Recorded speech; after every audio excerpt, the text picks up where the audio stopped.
Okay, andito na tayo sa Intelligent Energy Saver. Ngayon, bubuksan natin siya ngayon kung ano yung laman ng nasa loob nito.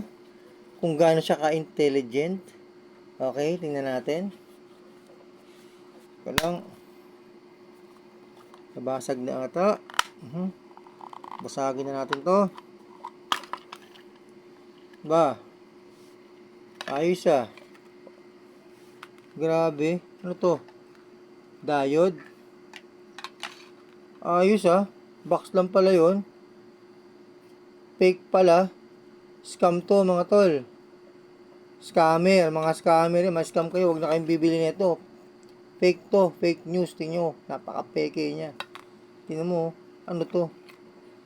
Ano to? Pandikit. Ano to? Basa. Anong amoy nito? Nako. Parang amoy ipot ng kalapate. Baho.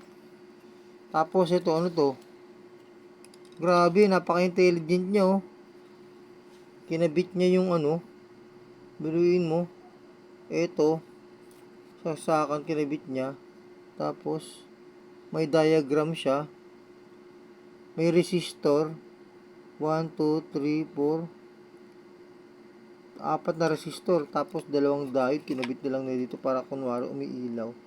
Langyayan. Ano to? Subukan natin yung buksan to. Ano to?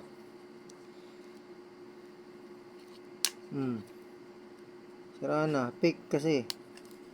Fake. Fake news. Tingnan mo. Tingnan natin ang laman nito. It's a prank. Grabe oh. Tingnan nyo oh. Tingnan nyo kuko ko oh.